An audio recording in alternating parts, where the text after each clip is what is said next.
बाळ्या, अरे ते तसे नाही निघणार काटे, निघतील हळूहळू. वेळ आली की मग निघतील.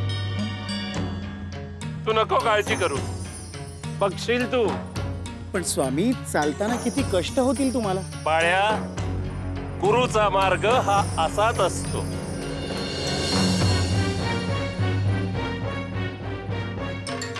तू नको काळजी करूस. स्वामी,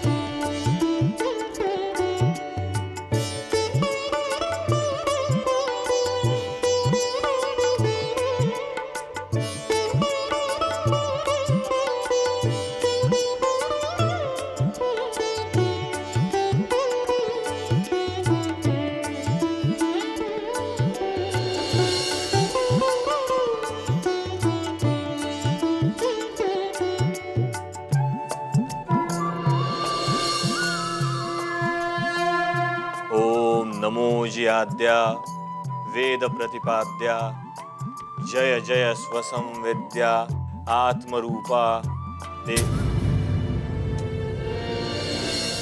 लावणीच्या चालीत नाही जमत रे.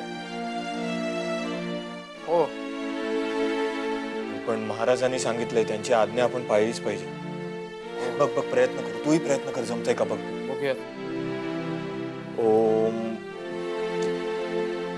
ओम नमो जी आद्या वेद हे शब्द ब्रह्म आशेष तेची मूर्ती सुवेश वर्ण वपू निर्दोष मिरवित असे.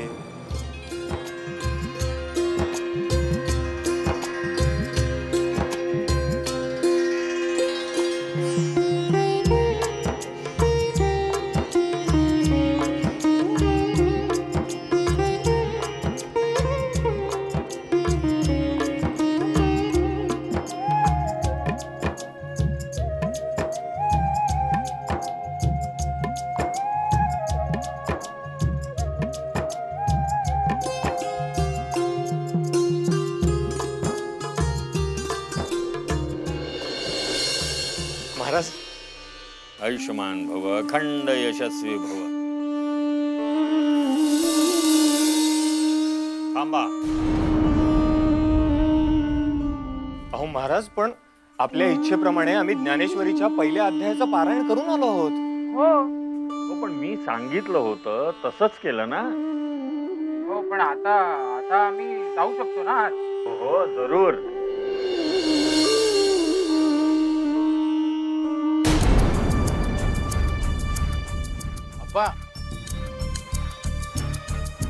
काय रे, असं थांबलास का? अरे अण्णा, का कोण जाणे, पण पूर्वी आपण ज्या उत्साहाने आज जायचो तो उत्साह कमी झाल्यासारखा वाटतोय रे. हो रे, माझी मनस्थिती तशीच काहीशी आहे बघ. हो ना. अरे पण मी काय म्हणतो, ज्या गोष्टीसाठी इतका अट्टहास केला ती तर करून येऊ ना. आता इथवर आलो आहे, बाईंची लावणी ऐकायची संधी मिळते, नृत्य बघण्याची संधी मिळते, ती सोडून जमेल कसं? चल जाऊया. जाऊया.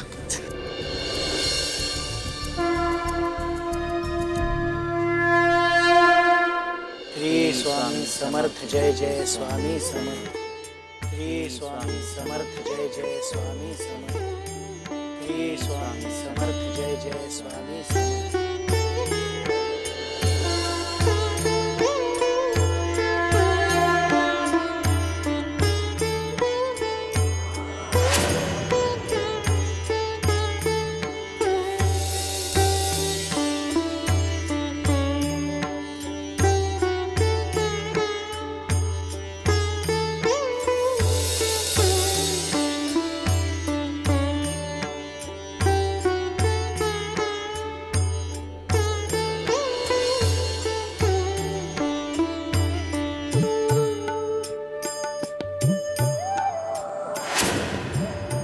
पहिला काटा निघाला.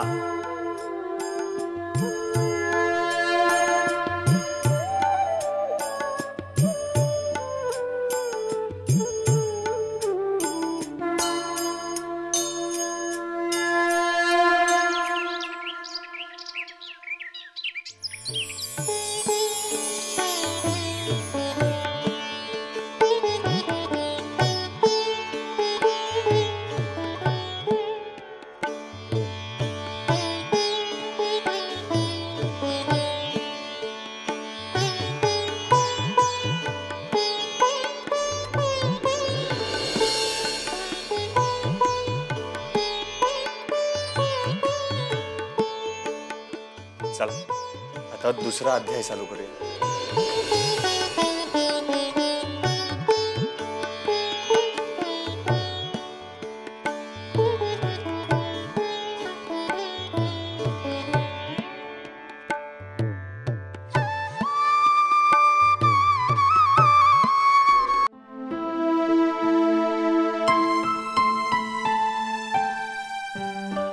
आजही पावलं दारापाशीच थांबले.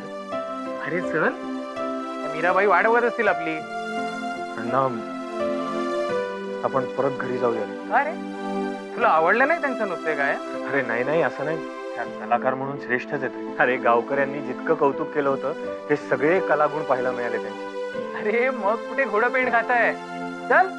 अरे नको रे, आज लावणी ऐकावीशी नाही वाटत. माझ्याही मनात तसंच काहीसं येतंय. आज मन होत नाहीये लावणी ऐकायला. हो ना? अरे अरे मी तुला सांगतो, होतं असं कधी कधी. आपण एक काम करूया, चल आपण पुन्हा घरी जाऊया आणि थोडा वेळ ओव्या वाचत बसूया. किती दिवसात ओव्या तोंडी आल्या नव्हत्या. खरं तर आजकाल त्याच्यातच खूप समाधान वाटतं बघ. हा, तू म्हणतोस तेच कारण असेल. चल आपण घरी जाऊया. जाऊया.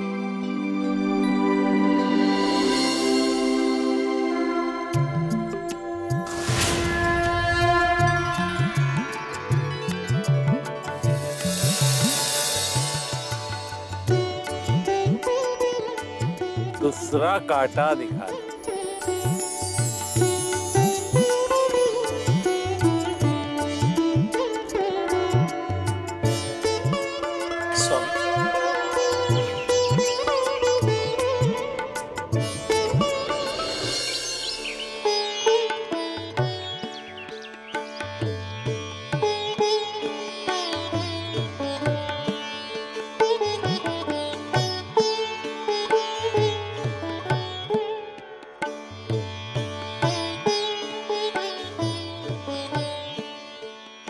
सार्थ ज्ञानेश्वर. चला आज 5वा अध्याय सुरू करू.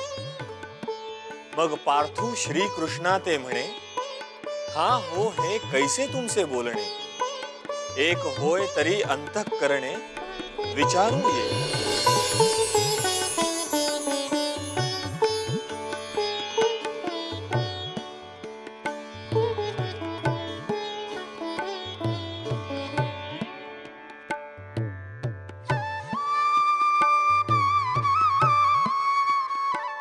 चला आज 5वा अध्याय संपला.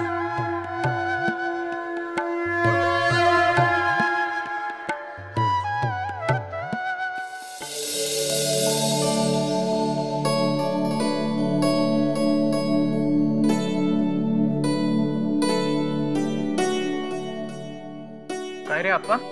हा? आज आपली पावलं घराच्या दारातच झडली.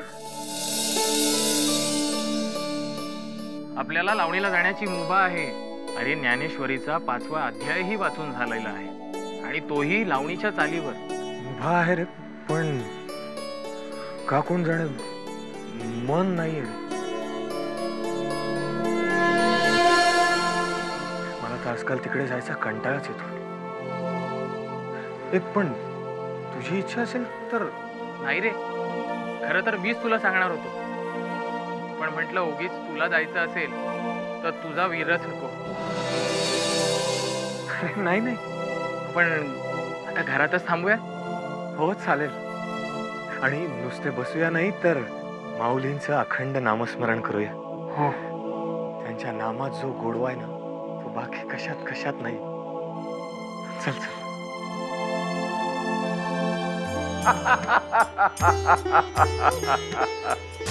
आता तू काळजीच करू नकोस. तुझ्या सर्व व्याधी दूर होती.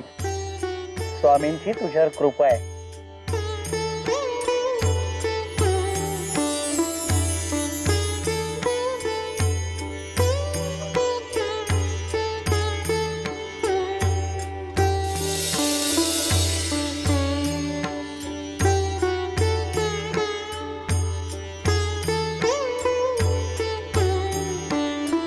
5वा काटा निघाला.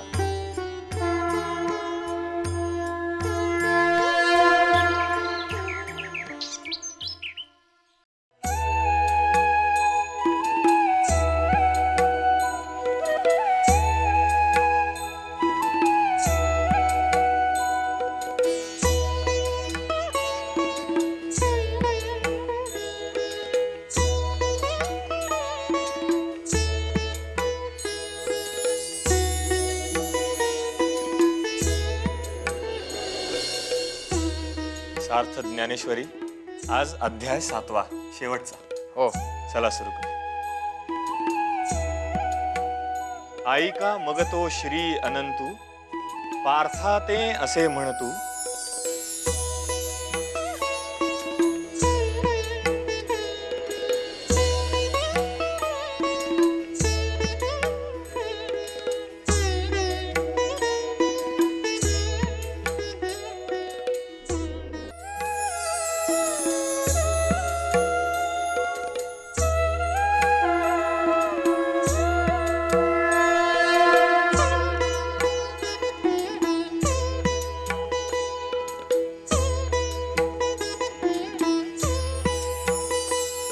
पाहिलं, माझा तर माझ्या डोळ्यांवर विश्वासच बसत नाही.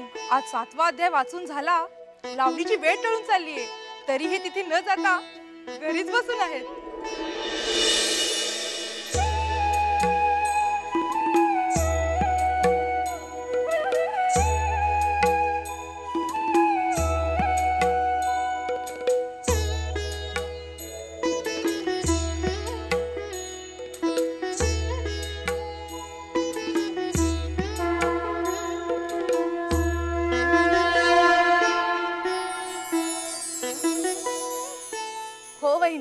ह्यांचं आज घरीच राहायचं ठरलेलं दिसतंय.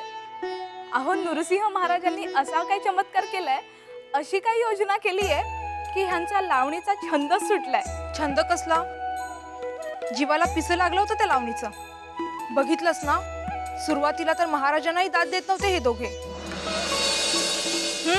पण महाराजांनी यावेळी अशी काय योजना केली की दोघं पुन्हा अध्यात्मात रमायला लागलेत. मूळ पदावर आणून ठेवलंय महाराजांनी. कसं जमून आणलंय नाही त्यांनी, तेही एका वरवर दिसणाऱ्या उपायाने. महाराज, महाराज तुम्ही खरंच धन्य आहात.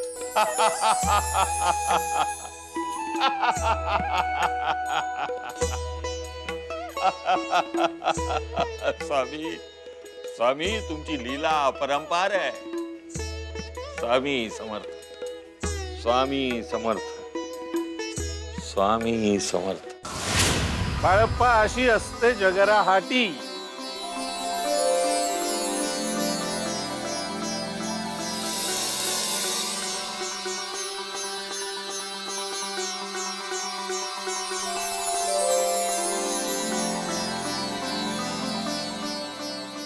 शेवटचा काटा निघाला.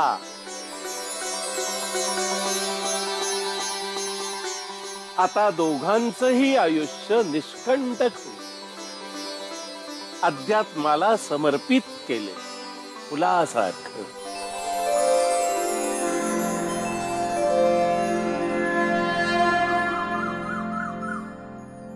सार्थ श्री ज्ञानेश्वरीचा 8वा अध्याय सुरू करतो.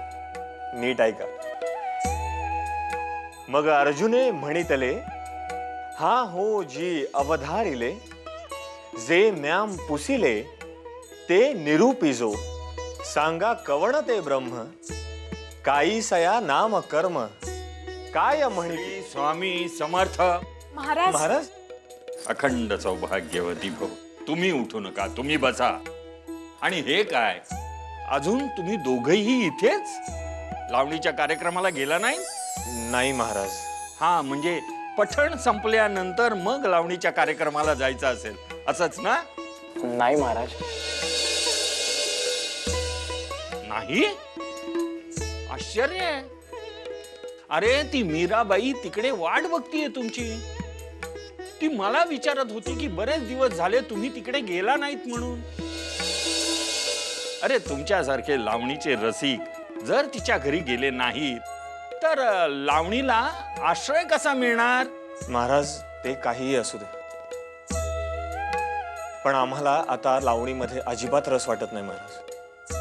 अहो आजच काय, आम्ही यापुढे तिकडे कधीही जाणार नाही. हा चमत्कार झाला कसा? महाराज, हा चमत्कार केवळ आपल्यामुळेच झाला आहे.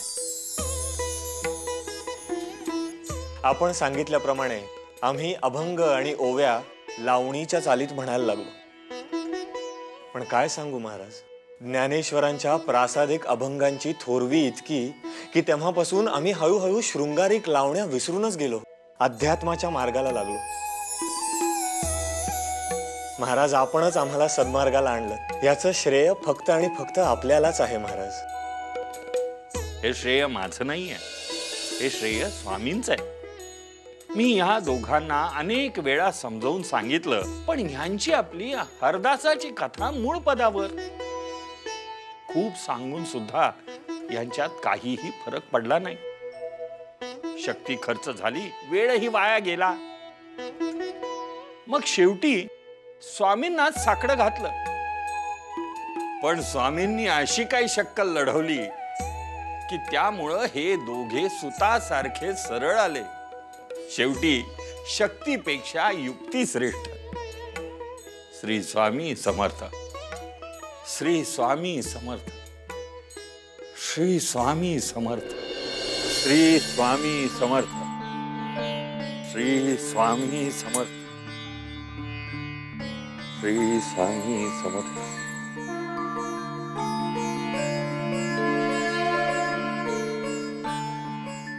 स्वामी, अशक्य प्राय वाटणारी गोष्ट तुम्ही किती सहजपणे शक्य केलीत. तुमचे आभार मी किती मानू. मार्ग चुकलेल्या भक्तांना पुन्हा मार्गावर आणलं. असाध्य वाटणारा आजार चुटकीसरशी बरा केला. स्वामी, या दोघांना इतक्या वेळा समजावून सांगून सुद्धा जे त्यांना कळलं नाही ते तुम्ही किती सहजपणे साध्य केलं. ते तर आम्हाला करायलाच हवं होतं. मग काय, नाम जपात रंगलात आणि लावणी विसरून गेलात. आपणच ताळ्यावर आणलं आम्हाला स्वामी. होय स्वामी. अरे, धर्म प्रसाराचं कार्य करणारे शूर शिपाई तुम्ही असे व्यसनाधीन होता. कुठचीही गोष्ट एका मर्यादेपर्यंत ठीक असते. त्याचा अतिरेक झाला की त्याचं व्यसन होतं. परमार्थाला ते घातक. इतके विद्वान असूनही ही गोष्ट कळली नाही तुम्हाला. तुम्हीच त्यांना ते कळून दिलं स्वामी. तुमचे अनंत उपकार आहेत आमच्यावर.